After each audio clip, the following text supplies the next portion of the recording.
आप देख रहे हैं मिड कैप मंत्रा। पहले लेकर आते हैं मार्केट्स का हाल, जहां पर एक कंसोलिडेशन, थोड़ी सी profit taking mid cap small caps में दिखाई दे रही है, लेकिन एक दायरे में ट्रेडिंग हो रही है। निफ्टी इस समय 24,787 के लेवल्स पर है, बिल्कुल फ्लैट कारोबार कर रहा है, ना तेजी है ना मंदी है, बिल्कुल फ्लैट लेवल्स फिलहाल दिखाई दे रहे हैं। सिमिलरली अगर आप देखेंगे बैंक निफ्टी को या mid cap small cap index को आज के सेशन में, तो वहां पर थोड़ा सा डाइवर्जेंट मूड आपको दिखाई देगा। बैंक निफ्टी में भी थोड़ा सा दबाव है, 200 पॉइंट नीचे ट्रेड कर रहा है, लेकिन मिड कैप स्मॉल कैप्स में प्रॉफिट टेकिंग है। 1000 पॉइंट नीचे ऑलमोस्ट अब मिड कैप इंडेक्स आ चुका है, यानी 1.5% से ज्यादा की गिरावट है। स्मॉल कैप इंडेक्स 2% के नुकसान के साथ कर रहा है ट्रेड। तो मूड माहौल मार्केट का अब बेयरिश होता हुआ दिखाई दे रहा है, क्योंकि ब्रॉडर मार्केट में सेल ऑफ आ रहा है। 2% नीचे दोनों ही इंडेक्स ट्रेड कर रहे हैं। इसलिए अगर आप मार्केट की ब्रेथ भी देखेंगे तो वो क्लियरली नेगेटिव इसीलिए है। 2175 स्टॉक से जो गिरावट के साथ कर रहे हैं ट्रेड, सिर्फ 410 शेयर है जो कि बढ़कर कर रहे हैं कारोबार। अगर आप सेक्टोरल हीट मैप भी देखेंगे आज के सेशन में, तो सिर्फ सेलेक्ट पॉकेट्स ही हैं जहां थोड़ी बहुत बाइंग देखने को मिल रही है, अदरवाइज ज्यादातर पॉकेट्स दबाव में ही हैं। निफ्टी बैंक तो हमने बताया ही, लेकिन बाकी पॉकेट्स देखें तो निफ्टी पीएसयू बैंक इंडेक्स सबसे ज्यादा गिरने वाला इंडेक्स है, 2% नीचे है। आप डिफेंस इंडेक्स देखेंगे निफ्टी का तो 2% नीचे ये भी ट्रेड कर रहा है। मेटल्स 1.5% नीचे हैं। रियल्टी में 0.2% की गिरावट है। Capital good index, oil and gas, pharma में भी 0.5% की गिरावट देखने को मिल रही है। सिर्फ एक ऑटो इंडेक्स है जो कि हल्की बढ़त के साथ ट्रेड कर रहा है, यहाँ पर 1.25% की बढ़त देखने को मिल रही है। इसीलिए जब हम आगे मिड कैप के गेनर लूजर्स आपके सामने लेकर आएंगे तो आप रियलाइज करेंगे कि बढ़ने वाली पॉकेट्स आइडेंटिफाई करना बहुत डिफिकल्ट रहा आज के सेशन में, इसलिए सभी पॉकेट्स गिरने वाली साइड पर ही हैं। लेकिन इस मार्केट में स्ट्रैटेजी ट्रेडर्स की क्या चीज पर करते हैं बातचीत। जतिन गेड़िया हमारे साथ बने हुए हैं मेरे एसेट शेयर खान से। जतिन नमस्कार, बताइए पहले तो निफ्टी बैंक निफ्टी क्या राय रहेगी टिल मार्केट क्लोजिंग। हालांकि निफ्टी रेंज में, निफ्टी बैंक थोड़े से प्रेशर में, लेकिन sell off mid cap small caps में। Good afternoon everybody. तो यस, डेफिनेटली 24,700 और 25,000, ये जो 300 पॉइंट की रेंज है, उस रेंज के अंदर पिछले 4 दिनों से निफ्टी कंसोलिडेट कर रहा है। हमें लगता है कि ये जो second half of the trading session में हमें लगता है ये कंसोलिडेशन जारी रहेगा। हमें लगता है कि आज के ट्रेडिंग सेशन में इंडेक्स मैनेज हो रहा है on account of weekly expiry. Reliance एक तरफ पॉजिटिव है, बाकी जो स्टॉक्स है थोड़े नेगेटिव है, तो उस हिसाब से हमें लगता है कि इंडेक्स मैनेज हो रहा है। हमें लगता है कि ओवरऑल ब्रॉडर मार्केट में थोड़ी वीकनेस ज़रूर है, तो हमें लगता है कि एक लॉन्ग शॉर्ट अप्रोच के साथ जाना चाहिए। अगर जो ट्रेडिंग पिक्स की बात करूँ तो हम दो ट्रेडिंग पिक्स लेके आए हैं, एक लॉन्ग साइड पे और एक शॉर्ट साइड पे। जो शॉर्ट साइड की पिक होगी वो सिंजीन में होगी, तो सिंजीन में हमें लगता है कि सेल करके चला जा सकता है। स्टॉप लॉस आपको रखना होगा 642 का, और नीचे में हम टारगेट एक्सपेक्ट कर रहे हैं 600 के। एक बेरिश फ्लैग पैटर्न में से ब्रेकडाउन आया है, और साथ ही साथ में आज एडिशन ओपन इंटरेस्ट पे है, तो शॉर्ट साइड पे सिंजीन एक कंसिडर कर सकते हैं। और लॉन्ग साइड पे कोटक महिंद्रा बैंक अच्छा लग रहा है। कोटक में हमें देखा है कि रिसेंटली एक ब्रेकआउट आया था, ब्रेकआउट के बाद एक पुल बैक आया था, और next leg of the up move resume कर रहा है, तो कोटक बैंक लॉन्ग करने की सलाह रहेगी। स्टॉप लॉस रखना होगा 2120 का, और ऊपर में टारगेट हम 2227 के एक्सपेक्ट कर रहे हैं। ओके, चलिए, तो ये रहे स्टॉक स्पेसिफिक स्ट्रैटेजीज भी आपको रेकमेंड की गई हैं और इंडेक्स पर भी राय दी गई है। सिंजीन एक स्टॉक है जहां पर बिकवाली का ट्रेड आप ले सकते हैं, 600 रुपए तक जा सकता है ये स्टॉक नीचे की तरफ। 642 का एक स्टॉप लॉस रखना होगा, और 629 पर फिलहाल ट्रेड करता हुआ दिखाई दे रहा है। तो एक ट्रेड रहेगा जतिन की तरफ से सिंजीन का, और दूसरा कोटक महिंद्रा बैंक का इन्होंने जिक्र किया, जहां पर पोजिशन आप बना सकते हैं आज के सेशन के लिए। फिलहाल 2147 पर स्टॉक कारोबार करते हुए दिखाई दे रहा है। लेकिन चलिए लिमिट कैप्स का हाल लेकर आते हैं आपके सामने। इंडेक्स आपने देखा इस समय 0.2% नीचे स्लाइड हो चुका है, ऑलमोस्ट 1000 पॉइंट का नुकसान देखने को मिल रहा है। पॉकेट्स देखिए, शुरुआत करते हैं सरकारी बैंकों के साथ। पीएसयू बैंक स्टॉक्स कमजोर, बैंक ऑफ इंडिया 4% नीचे, 4% का नुकसान यूको बैंक में। कैनरा बैंक 3% से ज्यादा के लॉसेस में है, और बैंक ऑफ बड़ौदा 2% नीचे कर रहा है ट्रेड। नजर डालिए मेटल्स पर, हिंदुस्तान जिंक 3.25% नीचे, 2.5% नीचे नाल्को, एनएमडीसी 2.25% नीचे, 1.5% नीचे जिंदल स्टेनलेस है। हेल्थ केयर में गिरावट, आरती फार्मा, एस्ट्राजेनेका कमजोरी के साथ ट्रेड कर रहे हैं। आरती फार्मा में 4% की गिरावट, एस्ट्राजेनेका 3% ज्यादा के लॉसेस, 2.5% नीचे इफ्का लैब्स, जशमैन में 4.5% का नुकसान। आईटी में 2 दिन में गिरावट हावी हुई फिर से, साइंट 5% नीचे, 3.5% नीचे ओरेकल, हैप्पीएस्ट माइंड 3.5% नीचे, 2.5% नीचे केपीआईटी टेक ट्रेड कर रहा है। कंज्यूमर ड्यूरेबल्स भी कमजोर हैं, सुप्रीम इंडस्ट्रीज 4% नीचे, 3.25% नीचे वर्लपूल, ब्लू स्टार 4% नीचे, और 2% का नुकसान क्रॉम्पटन में देखने को मिल रहा है।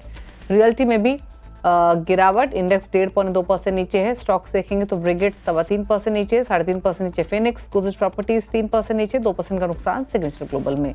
तो आज ज्यादातर पॉकेट्स कमजोरी की ही थी, कोई डिसाइसिव बाइंग मिड कैप्स में देखने को नहीं मिली। चलिए आगे बढ़ेंगे और अब कुछ खबरों की तरफ रुख करते हैं। बाजार की नजर आज हेल्थ इंश्योरेंस कंपनियों पर है, जिसकी जांच इंश्योरेंस रेगुलेटर IRDAI ने शुरू कर दी है। क्या है डिटेल्स, बताने के लिए आलोक प्रियदर्शी हमारे साथ मौजूद हैं। आलोक, बताइए क्या डिटेल्स। बिल्कुल, देखिए कुछ दिन पहले जो हमने खबर चलाई थी कि वित्त मंत्रालय की तरफ से ये निर्देश गया है IRDAI जो रेगुलेटर है उसको, कि ताकि जितने भी प्राइवेट इंश्योरेंस हेल्थ इंश्योरेंस कंपनियां हैं उनके खिलाफ जांच की जाए।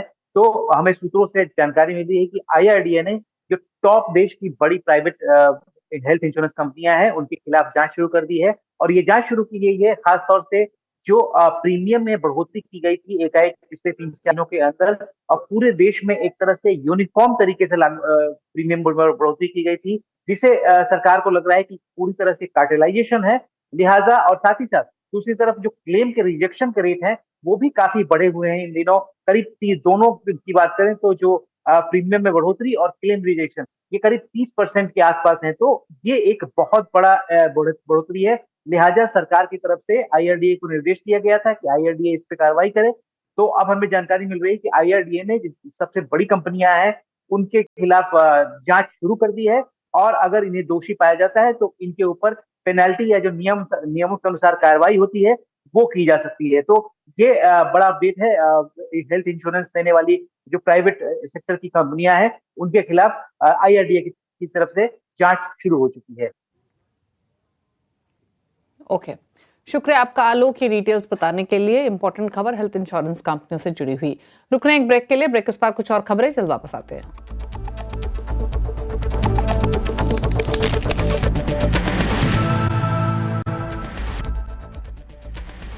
आप देख रहे हैं मिडकैप मंत्रा। फटाफट से अमेरिका के फ्यूचर्स लेकर आते हैं। ब्रेंट आपकी स्क्रीन पर लेकर आते हैं। थोड़ी नर्वसनेस दिखाई दे रही है। अमेरिका के फ्यूचर्स गिरावट के साथ ट्रेड कर रहे हैं। 200 पॉइंट नीचे लगभग डॉव फ्यूचर्स है, S&P फ्यूचर्स 30 पॉइंट नीचे और नैस्डैक में 120 पॉइंट की कमजोरी है। ब्रेंट में उछाल देखने को मिला है। 75 तक के लेवल्स तुमने पिछले हफ्ते ही आते हुए दिखे थे और अब 77 के ऊपर ब्रेंट निकलता हुआ दिखाई देते हुए 0.25% की गिरावट देखने को मिल रही है ईरान इजराइल टेंशन के बीच में। तो ये संकेत और इसी की वजह से मार्केट का मूड भी बिगड़ा हुआ है। मिड कैप स्मॉल कैप्स में ज्यादा नुकसान दिखाई दे रहा है। लेकिन आगे बढ़ेंगे, कुछ और खबरों की तरफ रुख करते हैं। भारत में 5th जनरेशन फाइटर जेट बनाने की दिशा में सरकार ने पहला कदम उठा दिया है। सरकार ने इसके लिए EOI जारी कर दिया है। इसी खबर के साथ और डिटेल्स लेकर लक्ष्मण रॉय हमारे साथ मौजूद हैं। लक्ष्मण, बताइए एग्जैक्टली क्या डिटेल्स।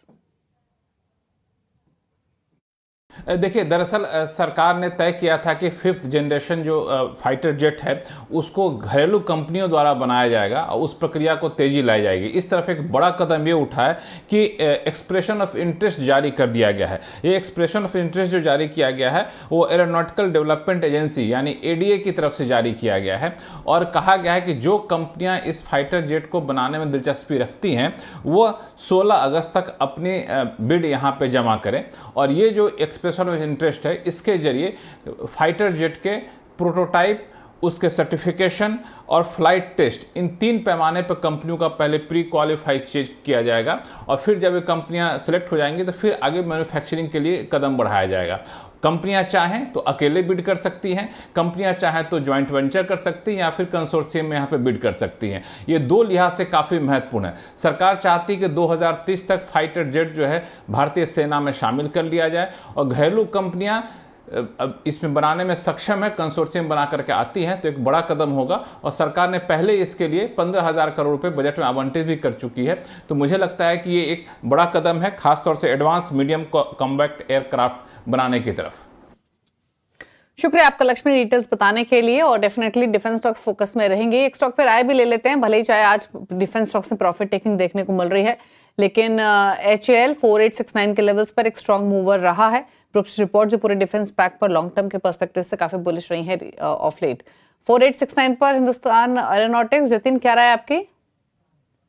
देखिए डेफ़िनेटली वीकनेस तो है। हमें लगता है कि थोड़ी वीकनेस और बढ़ सकती है इसमें। ये स्टॉक तकरीबन 47 47-50 तक भी स्लिप हो सकता है, तो तकरीबन 2 या 3% की डाउन मूव अभी भी इसमें आ सकती है। वहाँ पे 40 दिन का एवरेज का सपोर्ट है, तो हमें लगता है कि अप मूव में ये सपोर्ट रीटेस्ट हो सकता है। तो करंट स्तरों से येस, थोड़ी डाउनसाइड पॉसिबल है। ओके, चलिए रुक रहे हैं एक और ब्रेक के लिए। ब्रेक के उस पर कुछ और खबरें, कुछ और ट्रेडिंग स्ट्रैटेजीज पर करेंगे बातचीत। चल वापस आते हैं।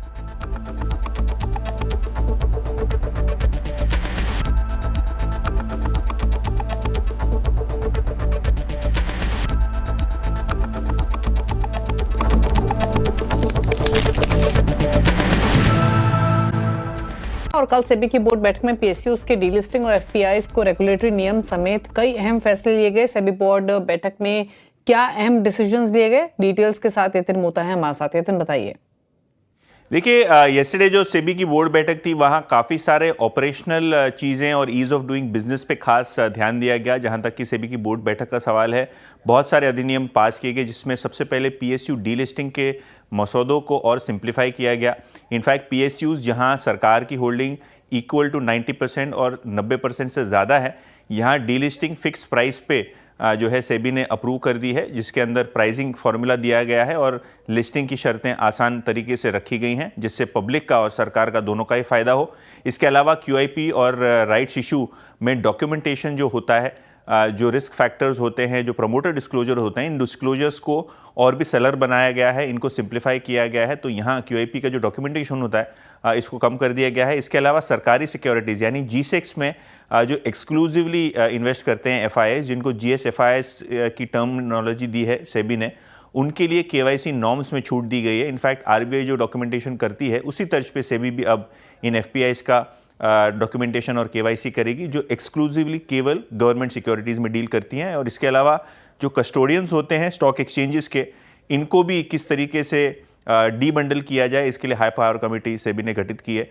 कहीं ना कहीं ये आईपीओ जो एनएससी का आने वाला है उसको मद्देनज़र रखते हुए शायद ये हाई पावर कमेटी अपना जो है डिटेल फाइंडिंग्स यहाँ देती हुई नज़र पड़ेगी। इसके अलावा जहाँ AIFs हैं, दूसरे डॉक्यूमेंटेशंस वगैरह हैं, इनको भी सिंप्लीफाई किया जाएगा। तो overall ease of doing business को ध्यान में रखते हुए सेबी की बोर्ड बैठक का ज़्यादातर आउटकम उस तर्ज पे फोकस्ड किया गया था।